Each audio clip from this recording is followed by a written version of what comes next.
Au nom du Père, du Fils et du Saint-Esprit, ainsi soit-il. Pendant le carême, donc, l'Église nous fait contempler cette transfiguration glorieuse du Christ, passagère, mais bien impressionnante. Le Saint Bède, le Vénérable, parle de cet événement comme la préméditation de son règne futur et de sa gloire triomphante. Nous le savons, le Fils de l'homme doit venir dans la gloire de son Père avec ses anges et, dit l'Écriture, alors il rendra à chacun selon ses œuvres. C'est là le dessein de Dieu.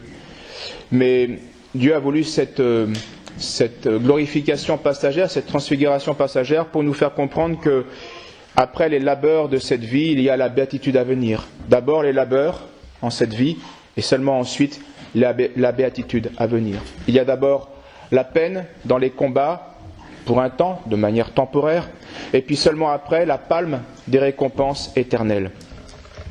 Voilà donc qui doit nous rendre plus vigilants et en même temps alléger nos maux, en pensant à cette transfiguration future, à cette glorification, à ce triomphe futur.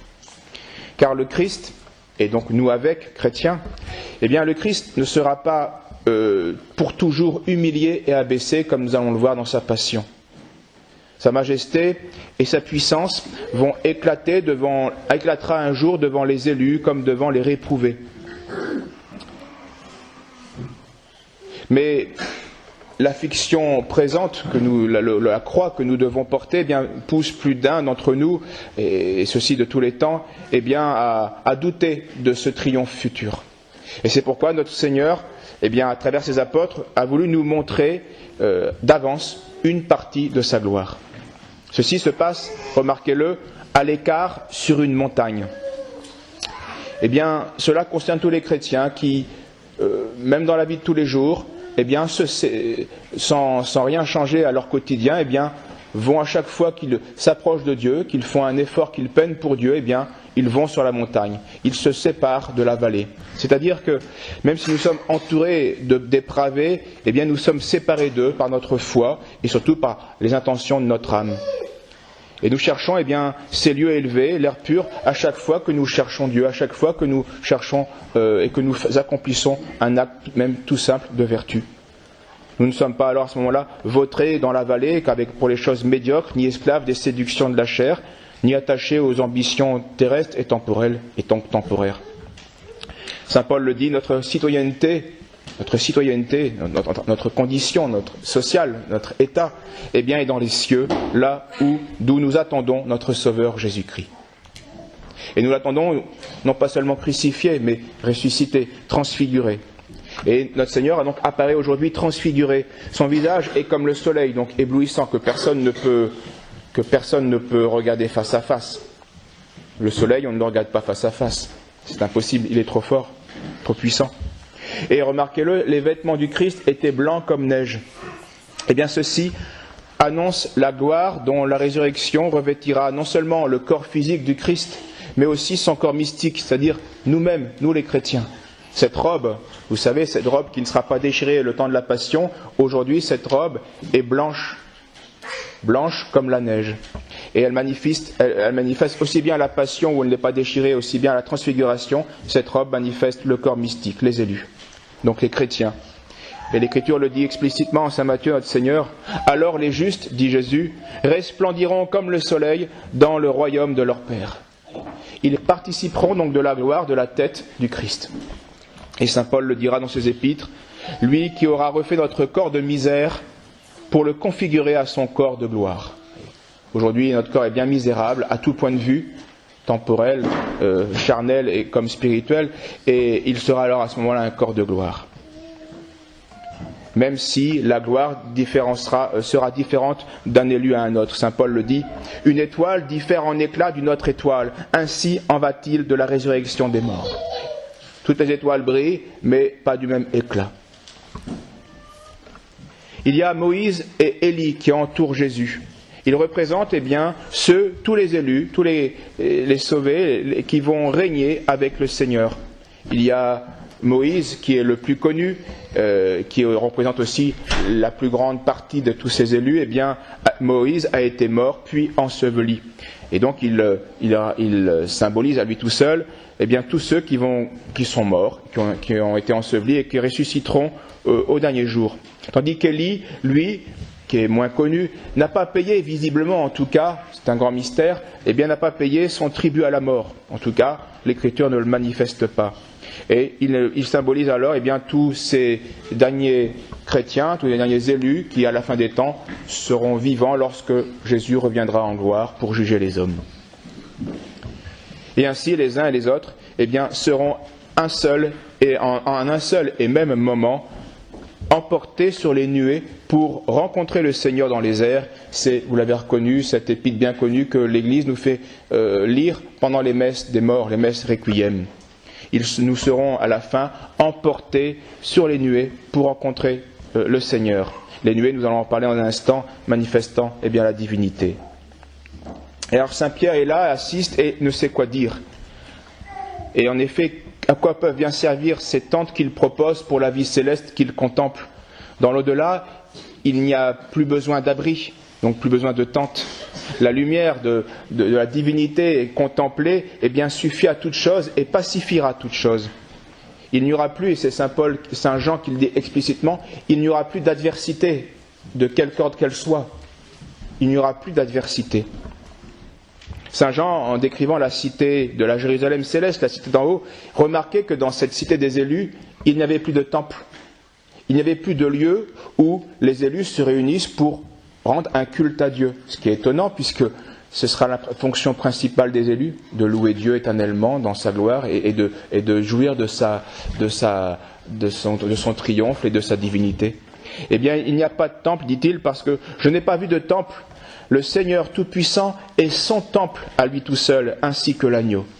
Ce qui manifeste que justement, eh bien, au ciel, ou ici-bas, il nous faut un temple pour rappeler justement cette activité principale de l'homme, eh bien, dans la cité mystique, dans la Jérusalem céleste, puisque notre unique activité sera cultuelle, eh bien, le temple n'est plus nécessaire. Ce sera la cité elle-même, ce seront tous les élus, la robe du Seigneur, le corps mystique du Christ qui loueront l'agneau et l'adoreront. Donc si Pierre était déjà comblé en voyant la simple humanité transfigurée du Christ, eh bien que sera notre joie lorsque nous contemplerons eh bien sa divinité même. Aujourd'hui, vous le savez, ces termes de saint Paul, nous voyons dans un miroir. C'est une énigme. C'est beau, mais c'est pas encore clair. Tandis qu'à ce moment-là, eh bien nous verrons le face à face. Nous verrons l'agneau, nous verrons la gloire du Christ. Saint Pierre confiera aux chrétiens qui n'avaient pas vécu avec le Christ, donc, puisque Saint Pierre est un témoin direct, et donc il parle ensuite aux chrétiens qui n'ont pas connu Jésus, il leur disait que sans le voir maintenant, vous croyez en lui, mais quand vous le verrez, vous exulterez d'une joie indicible et pleine de gloire. Et pourtant Saint Pierre dit cela, il n'a pas encore vu la divinité, il n'a pas encore été dans la Jérusalem céleste, il n'a vu que le Christ transfiguré, qui était Dieu certes. Et pourtant, déjà, il sentait cette exultation et cette joie indicible. Enfin, il y a cette nuée dont saint Paul nous parlait il y a quelques instants. La nuée les recouvrit. La nuée est le signe dans l'Écriture sainte de la puissance divine, de la manifestation de la divinité. En effet, la nuée est quelque chose de transcendant, l'image de la transcendance. C'est quelque chose de mystérieux, d'élevé dans les airs, donc qui est au-dessus de la terre, et à la fois insaisissable, comme Dieu, pourtant constatable, mais insaisissable. Au désert, et cette nuée revient souvent dans l'histoire du peuple élu. Au désert, Dieu avait déployé une nuée pour protéger et guider son peuple. Sur la montagne, avant de donner les tables de la loi, il y avait une nuée qui va recouvrir ce sommet. Lorsque, au désert, il y avait sur le tabernacle, donc sur la tente où il y avait l'arche d'alliance, quand la nuée descendait, Moïse savait qu'il pouvait alors consulter Dieu qui était là, et il rentrait dans le tabernacle et demandait au bon Dieu quelle était sa volonté. Et Jésus lorsque le grand prêtre l'adjure durant sa passion avec cette question fatale qui est une question de vie ou de mort selon la réponse, « Oui et non, es-tu le Messie, le Fils de Dieu, etc. » Jésus répond, « Tu l'as dit. D'ailleurs, je vous le déclare, désormais, vous verrez le Fils de l'homme siéger à la droite de la puissance et venir sur les nuées du ciel. » Et quand il a fini ces mots-là, le grand prêtre a compris qu'il s'affirmait, que l'homme qui était devant lui se faisait Dieu, se disait Dieu et s'affirmait Dieu. Être sur les nuées du ciel. Et donc il cria au blasphème. Ensuite, il y a cette voix. Notre Seigneur avait dit durant sa vie, aux Juifs, celui qui m'a envoyé est avec moi. Il ne me laissera pas seul parce que je fais tout ce qui lui plaît. Et aujourd'hui, il y a comme une confirmation, c'est la deuxième fois durant la vie de Jésus où une voix se fait entendre en disant « Celui-ci est mon Fils bien-aimé en qui je trouve toute ma complaisance, écoutez-le. » Notre Seigneur permet donc cet événement, cette transfiguration et cette voix encourageante où le Père confirme son Fils juste avant le supplice de la croix qui est imminent. Cette manifestation divine avait donc bien sûr pour but de fortifier les apôtres. La glorification du Christ, qui était la gloire du Père, était aussi proche d'une certaine manière.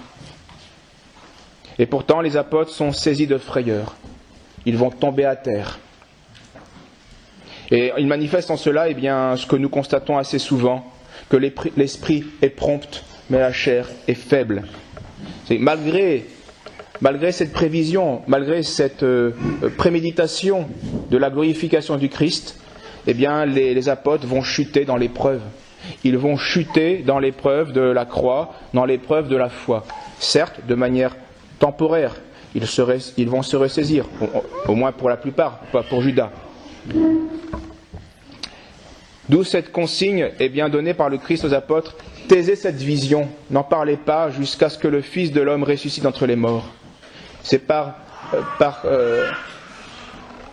compassion, par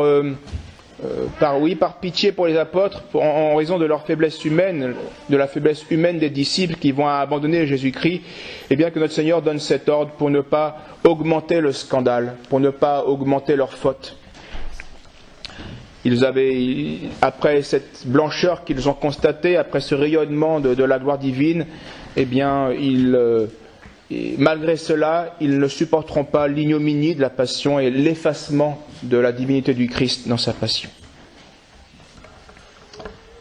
Mais tandis qu'après la résurrection, ceux qui auront été initiés à la foi et au sacrement du salut apporté par le Christ, pourront alors mieux apprécier la sagesse et la providence divine dans la conduite de ces événements. Donc pendant ce carême ou ce temps d'épreuve, et de toute façon même en dehors du carême, lorsque nous sommes éprouvés dans la foi, éprouvés dans le mystère de la croix, il faut se rappeler, c'est où la gloire future promise et la transfiguration passée qui nous l'a annoncé. Nous sommes, il faut coûte que coûte, rester attachés au corps du Christ, c'est-à-dire à sa robe qui aujourd'hui, qui peut-être sur la passion sera malmenée, mais qui au dernier temps, après le jugement, sera plus blanche que la neige, toute transfigurée, toute triomphante. Au nom du Père, du Fils et du Saint-Esprit, ainsi soit-il.